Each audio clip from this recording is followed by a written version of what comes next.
You're listening to the Joyful Practice for Women Lawyers podcast, episode number 73. Welcome to the Joyful Practice for Women Lawyers podcast. I'm your host, Paula Price, lawyer turned certified executive coach. This podcast was created to empower women lawyers just like you to create a life and practice you love. Join me every week for a break from the hustle so we can focus on you, what you truly want, and how you can create it. If you're over the overwhelm, done with putting out fires, and ready to redefine success on your own terms, you're in the right place. Ready for today's episode? Let's dive in. Hello, my friend. Welcome back to the podcast. It's Paula here, and I am so glad to have you here with me this week. If you are tuning in for the first time, welcome. I am delighted to have you. You've picked a great topic to start with, which is perfectionism. Specifically, today we are going to be talking about the perfectionist illusion and the joyful reality, the contrast between the two. We're going to dive into how perfectionism may be impacting you in your practice, and I'll be offering some practical strategies to help you overcome some of those challenges. So we'll dive right in today, starting with a definition of perfectionist. And it's a definition that I took from the Oxford Languages Online Dictionary. And they define a perfectionist as a person who refuses to accept any standard short of perfection. Now, that definition alone sounds pretty good, right? Especially if you're a lawyer or a high-achieving professional. I mean, who doesn't want perfection?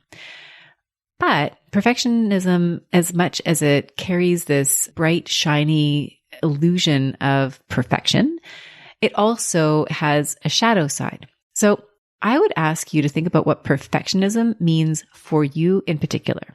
And what I would volunteer is that there's really a mixed effect.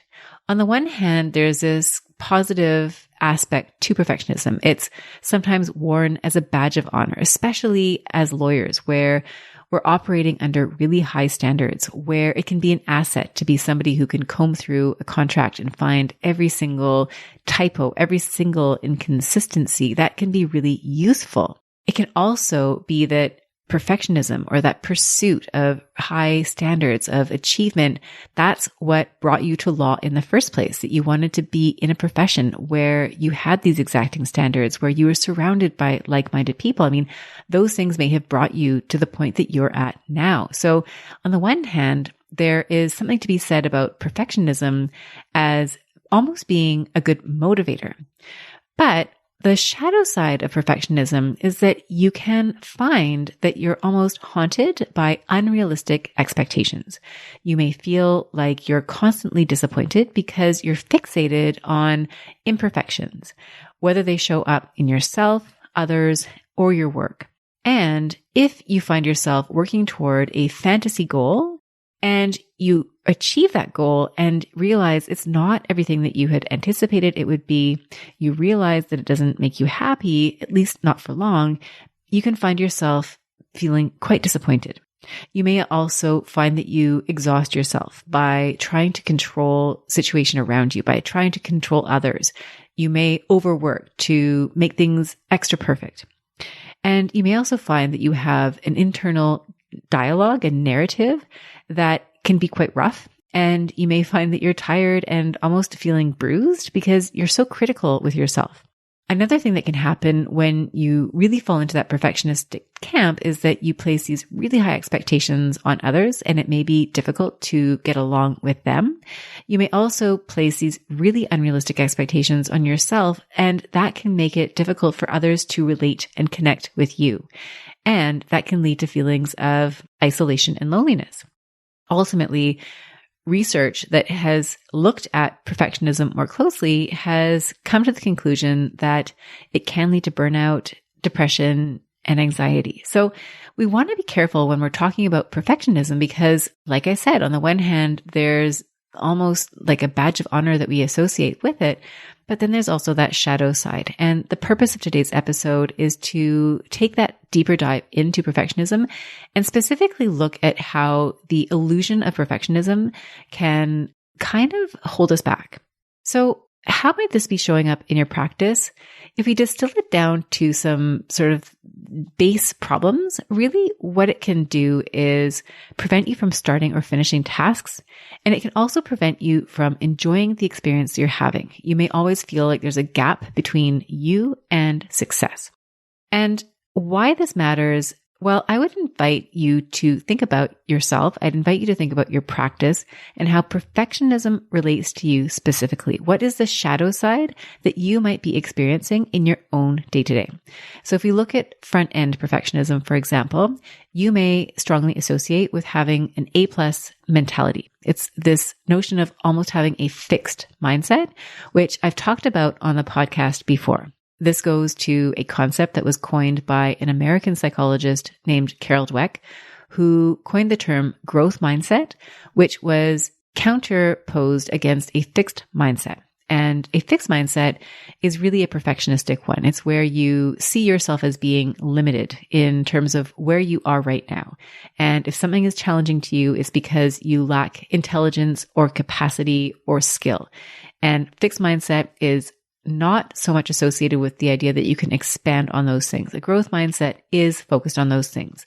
And in a growth mindset, you see challenges as opportunities to learn.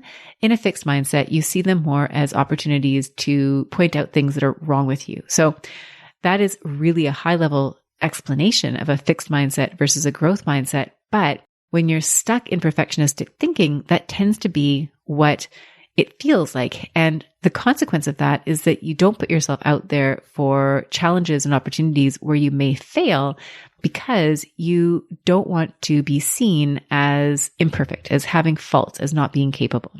So you might not execute on things until it's perfectly lined up. You may procrastinate. Another area where you might experience perfectionism is on the back end of a task, for example. So maybe you're working on a project or a reporting letter or a contract or submissions for court, and you don't want to let it go. You keep holding on to that project and working on it past the point of it being good enough.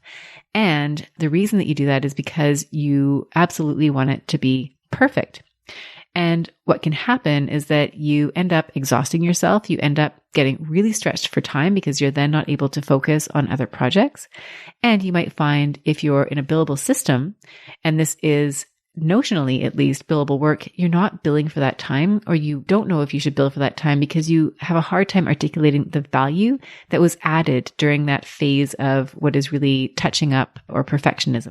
Another area I mentioned, if you are struggling with perfectionism, is a lack of feeling fulfilled. So if you are looking at your professional life and you're anticipating these perfectionist fantasy goal milestones, points that you're going to reach when everything is going to be just right and you don't get there, then you start to feel really unsatisfied. And you start comparing yourself where you are right now to an impossible standard, and you continue to fall short. And you might start to feel like there's something wrong with you. Maybe there's something wrong with the people that you work with. Maybe there's something wrong with the system. And this can cause you to lose motivation.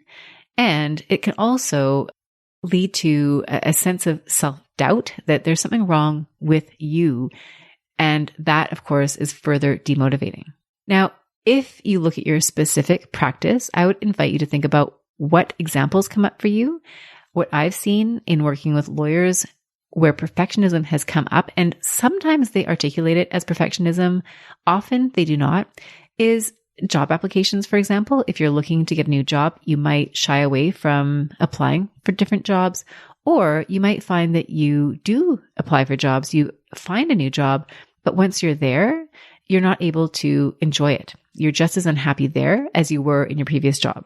It may be that you do not seek out. You may avoid stretch assignments or a promotion, for example, or maybe you take those on. Somebody approaches you and they invite you to take it on, and you take it on. And what you find is that you're so busy trying to be perfect at it. You're not giving yourself the grace to learn the new job, that you end up beating yourself up and feeling really quite unhappy about it.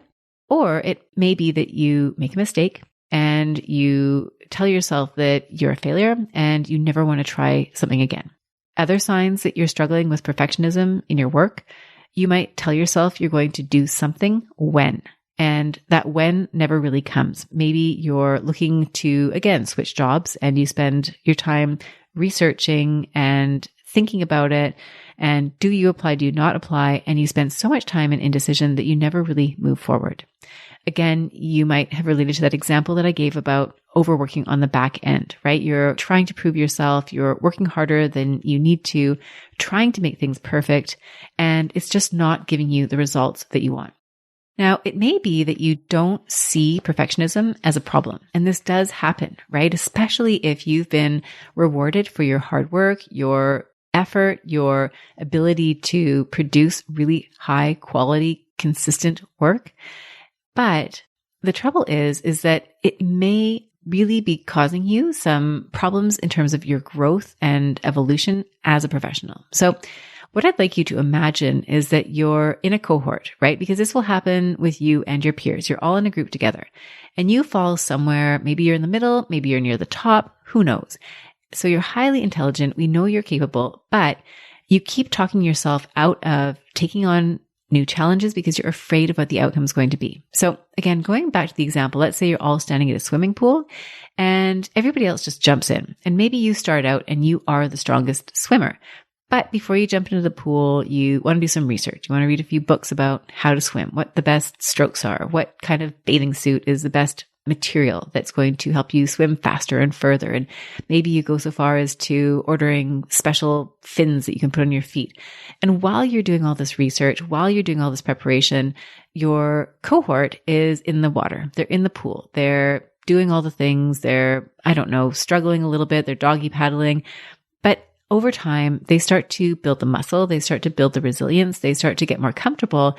And by the time you jump into the pool, everybody else is doing, synchronized swimming, and you're still stuck at the doggy paddle. So what I would invite you to think about here is that when you push things off because you're waiting for the right point in time, even if you start out with a relatively greater advantage, sometimes you can lose that advantage and even fall behind because you weren't willing to try.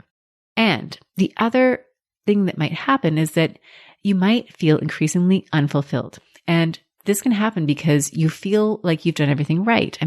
Going back to the straight A student, for example, you might write a few tests about swimming and get 100% on all of them and feel like that's setting you up for success. But ultimately, when you jump into the pool, you don't have a feel for it. It's really a struggle for you. So you might feel like you've done everything in your practice. You've done everything by the books. You've done everything right. And yet you're still struggling. You're feeling behind your cohorts. You may start to feel increasingly detached from your work, from your colleagues, from your community. And you may start to feel powerless in your life and in your practice. And this feels even worse when you look at it through a perfectionistic lens because the standards that you set for yourself don't allow for this. They don't allow for you to not feel like you're exactly where you need to be. And so now you really feel stuck. So if you can relate to this, if any of this resonates with you, I just want to say, first of all, I've got some strategies to offer you. But before I offer those strategies, I really would invite you to acknowledge where you are right now, to acknowledge your strengths and to acknowledge all the things that you have done right, all the things that you have accomplished. I want you to acknowledge how smart you are, how capable you are, how willing you are to work hard and to deliver consistent quality. These are all admirable traits. And I know you, if you're listening to this podcast, I know that you're committed to excellence and I want to recognize you and see you for that. So please, if you need to hear it from somebody else, hear it from me. If you can give that to yourself as well, I highly encourage you to acknowledge yourself for where you are. That is absolutely the first step. And to that, I will add 3 strategies that I think you will find helpful if what you find is that you're struggling with this notion of perfection, that you're getting a little bit caught up in almost like the fantasy of perfectionism. And what I would invite for you to consider is, can you create a joyful practice? So a practice where things aren't perfect, but you're learning, you're growing, and you're finding fulfillment and joy in the process. So The first strategy that I'm going to offer is increasing your awareness.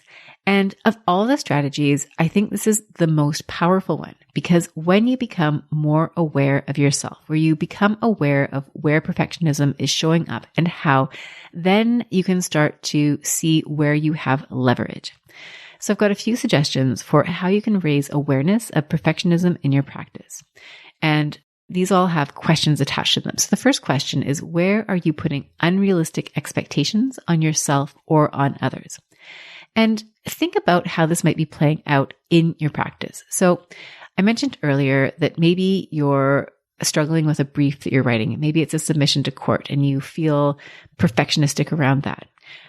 What I would offer to you is to think about how that plays out. So you're writing the brief, or you know you've got a brief to write, and you tell yourself that it needs to be perfect. When you tell yourself that it needs to be perfect, what you might feel is anxious about writing it or getting started or finishing it, because you've set this incredibly high standard for yourself. And as a result, you feel frozen. You may put it off and you don't start writing it until the very last minute. And when you finally do get to writing it, you're in such a panic and you have so little time that the result that you produce is not perfect, and it's not nearly as good quality as you're capable of producing. And this really illustrates the paradox of perfectionism. Sometimes we put so much pressure on ourselves to do it perfectly that we end up producing the exact opposite of what we're hoping to accomplish.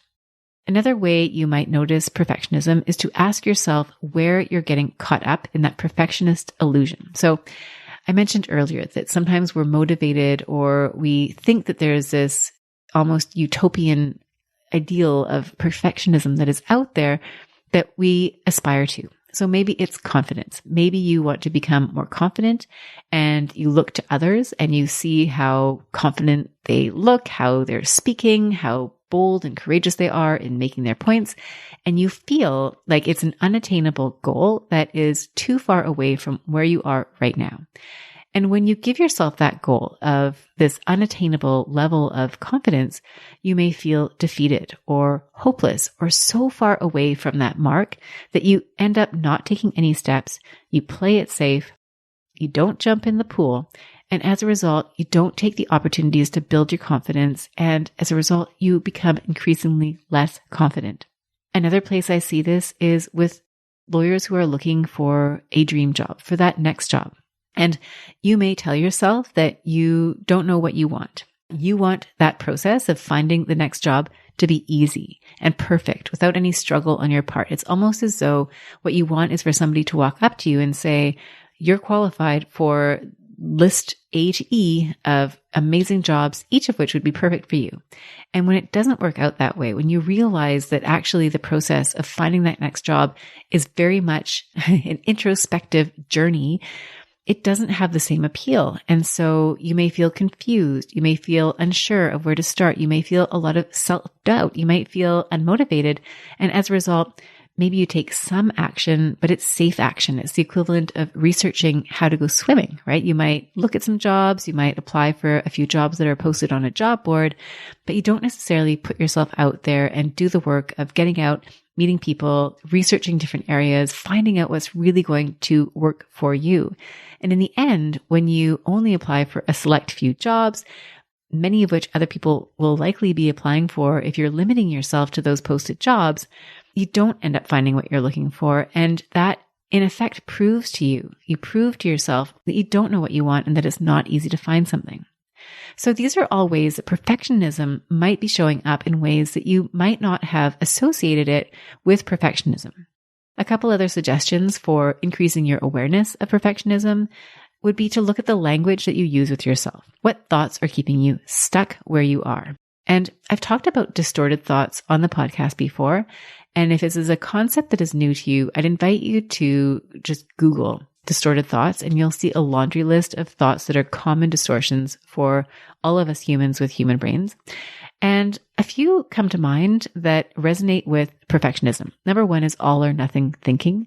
So if you don't get it perfect, then you are a failure. That's something that I think comes up quite commonly with perfectionism.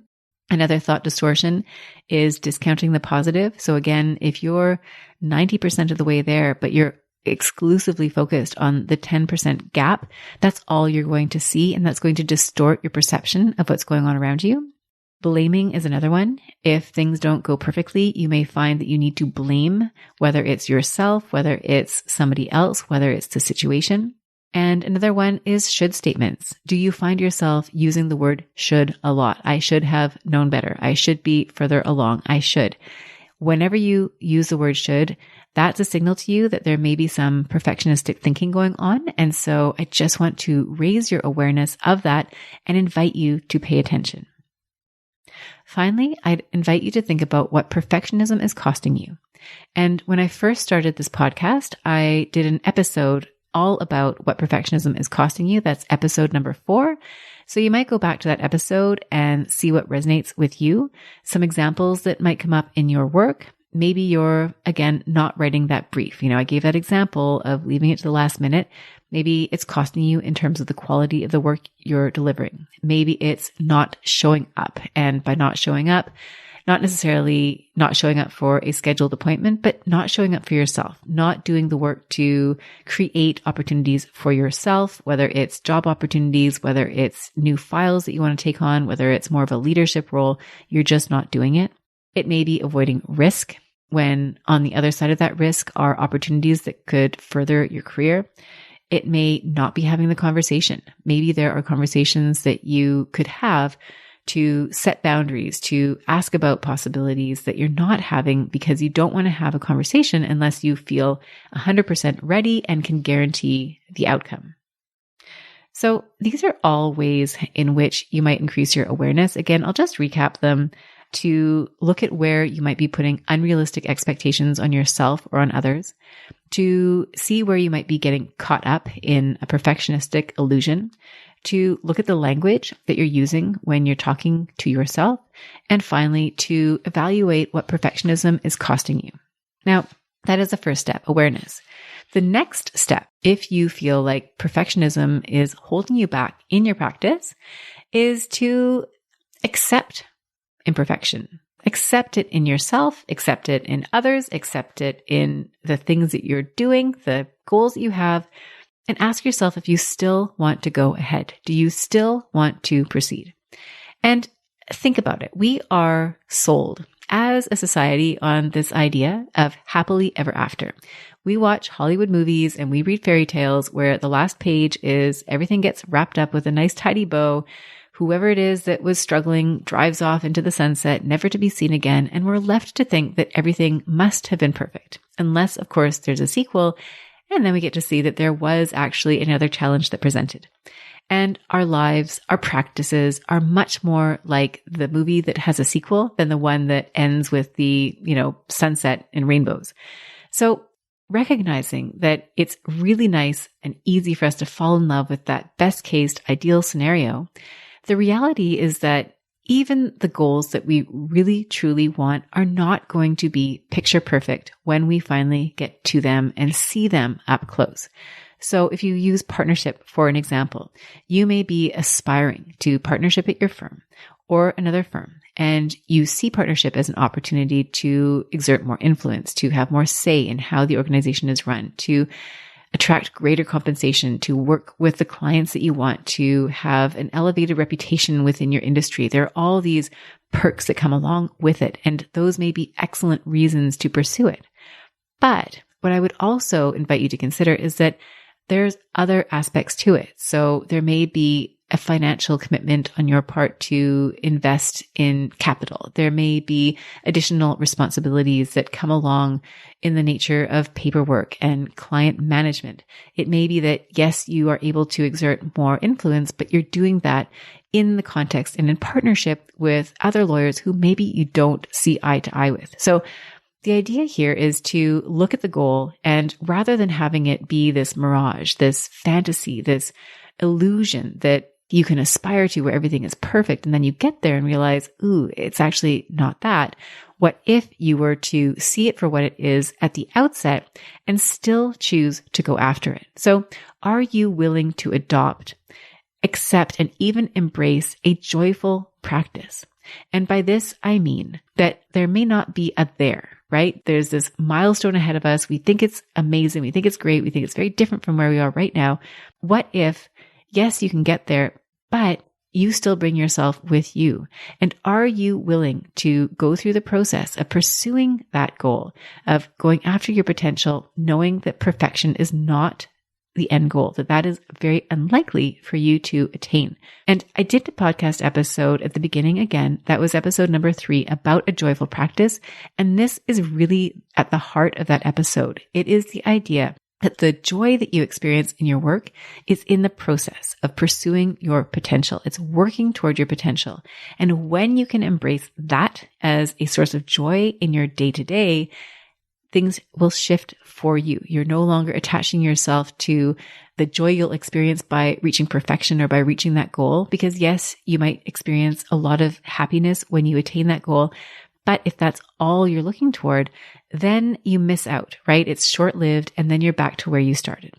So the question here for you is, are you willing to adopt, accept, and embrace a joyful practice? Knowing that when you get there, it's not going to be perfect, are you still willing to take that on?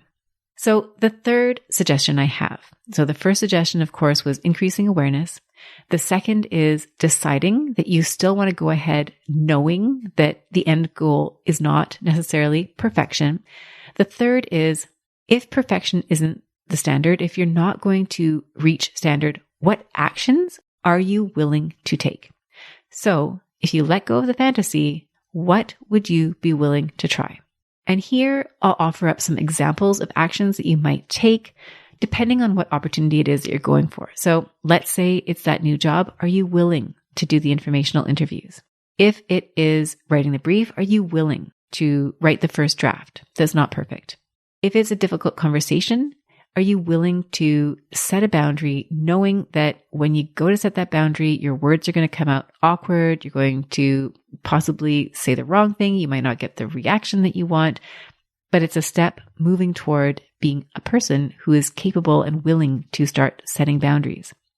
It may be if you're marketing, you're looking to build your practice, it might be going to one of your clients and asking them to send more files your way or to make referrals to you. If it's public speaking, are you willing to do that? If it's networking, are you willing? So the question here is, knowing that the result isn't perfect, what are you willing to take? And taking those actions. So these are steps that will help you shift away from that trap of being in perfectionistic thinking with the limitations that come along with that. To these 3, I'm going to add a bonus. And the bonus suggestion here, the bonus strategy is when you step away from being a perfectionist, if that's a label, again, a distorted thought, labels are distorted thoughts, at least used in this context. If you go from being a perfectionist to something else, what do you want to choose? If you're going to choose a label and you want it to be a productive one, what is that? And so instead of identifying as a perfectionist, you might identify as a lawyer who gets the job done, a lawyer who acts with courage, a lawyer who trusts her own judgment. So it'll look different for you depending on the way that you want to describe yourself. But if you're letting go of one thing, I would invite you to replace it with another to fill that vacuum. Now, when you're able to apply these strategies and let go of perfectionism, what you can expect as a transformation is you will start to embrace a joyful reality instead of constantly struggling against the imperfections. You will get to see what you are capable of. You will start creating greater results in your practice. Ironically, by letting go of perfection, you'll move into more action. And the more steps you take, the more quickly you will improve. You will also start to feel a sense of self-acceptance that you may have been denying yourself. When you let go of that perfectionistic ideal for yourself and allow yourself to be who you are, allow yourself to be human, your relationship with yourself will start to improve. You will start to feel more connected to your accomplishments because you won't be putting up a wall between where you are and this notional success that is at some far off point down the road. And finally, you'll find peace and freedom from the tyranny of trying to be perfect all of the time. To do this, you will be required to apply a number of skills. Number one, you're going to have to let go of your perfectionist ideals, or at least use them judiciously. If you find it motivating to imagine that perfect scenario and that gets you out of bed in the morning, then maybe you use that as a strategy to motivate yourself. But you do it knowing that that idealistic view that you're thinking about is kind of a fantasy, right? It's like when you go on vacation to a sunny destination in the middle of winter, you may have this glowing vision in your mind's eye of a beautiful beach with warm water and white sand. And that might be what keeps you going. And you get there and, the water is cold and the sand is rocky.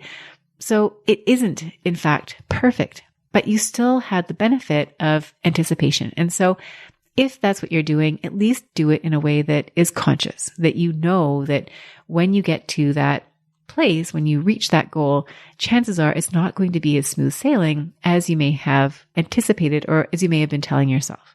You will also be required to start taking imperfect action. So if you're the person who's still on the side of the pool researching how to swim, the best strokes, the best material for your swimsuit, you're just going to have to jump in. And I promise you that when you do that, you're going to build your skills so much faster than you would by continuing to research and take that action that isn't going to move you forward. You'll need to start examining your mistakes. So if you're a perfectionist and you tend to run away when you make a mistake or bury your head in the sand or just not want to think about it, I'm inviting you to open into that mistake, see what happened. How are you going to learn from it? How is it helpful to you? How is making that mistake actually moving you forward? How is it a good thing? I mean, sometimes, especially when we're starting out, you don't want to necessarily jump into the deep end of the pool. Maybe you start out in the shallow end and you find, actually this stroke that I'm using, it doesn't work very well. And so you can transition at an earlier stage. When you catch a mistake early, often it's a lot less impactful than when you let it get too far. So that's another benefit of simply taking action, even when it's not perfect. You're going to have to stop beating yourself up. So if and when you do make a mistake, for example, rather than engaging in a verbal internal narrative where you're blaming yourself, judging yourself, pointing out all the things that you did wrong, what if you were able to shift that narrative into one that was compassionate and supportive? When you can do that, you will absolutely improve the relationships that you have with yourself, and you will make it so much more appealing to take risks, to push yourself out of your comfort zone, because you're no longer anticipating not only a potential failure, but also the way you're going to treat yourself if that were to happen. You're going to also need to let go of perfectionism as a way to prove yourself. So if you are working extra hard, if you're overcompensating, if you're constantly out there trying to prove your value by being a perfectionist, you're going to have to let go of that and find other ways. Finally, you're going to want to focus on service. You're going to want to focus on progress. So it's not the absolute, did I score 100%? It's, did I increase my ability, my capacity, my results relative to the last time that I tried it, and measuring yourself against that goal. So it becomes a much more internal comparison. And finally, you're going to want to follow your goals. So when you're thinking about the growth that you have, you really want to set yourself up to work toward things that matter to you at a very deep level. So my friends, we have done a pretty deep dive today into perfectionism and how this illusion of perfectionism might be leading you astray in your practice. And I've offered some suggestions on how you can go about circling back and doing things a bit differently to create a more joyful practice. And I wanted to thank you for joining me here today. I wanted to, again, reiterate an acknowledgement. This is not a reason to beat yourself up and say, oh, not only am I not doing things perfectly, but now I'm a perfectionist. That is absolutely not the purpose of today's episode. The purpose really is to shift your focus away from what isn't working and to shift that focus onto what is working and how you can encourage yourself to take more actions that align with what you want. And if this episode resonates with you, if you find that you struggle with perfectionism and what you would like is to have support from a coach to help you work toward your goals and overcome some of the limitations that you might be putting on yourself as a result of that perfectionism, I would encourage you to reach out to me. And you can do that on LinkedIn. You can reach out by email or by filling in the submission form on my website. I would love to hear from you. I would love to help you out. And so please feel free to do that. And of course, if this episode resonated with you, if you've enjoyed listening to this podcast, I would invite you to fill out a review, and that just helps other people find this podcast and also lets me know how I'm doing. So, my friend, thank you again for being with me here this week. It has been such a pleasure, and I look forward to reconnecting again soon. Bye for now. If you enjoyed today's show and don't want to miss an episode, subscribe and follow the show wherever you listen to your podcasts. If you haven't already, please leave a rating and review. Your feedback will help me create a podcast that's tailored to your needs and goes straight to the heart of what matters to you. For instructions on how to subscribe, rate, and review the podcast, visit www.thejoyfulpractice.com/podcast launch. See you next time. Thank you for listening to this episode of the Joyful Practice for Women Lawyers podcast. If you want more information, visit www.thejoyfulpractice.com. See you next week.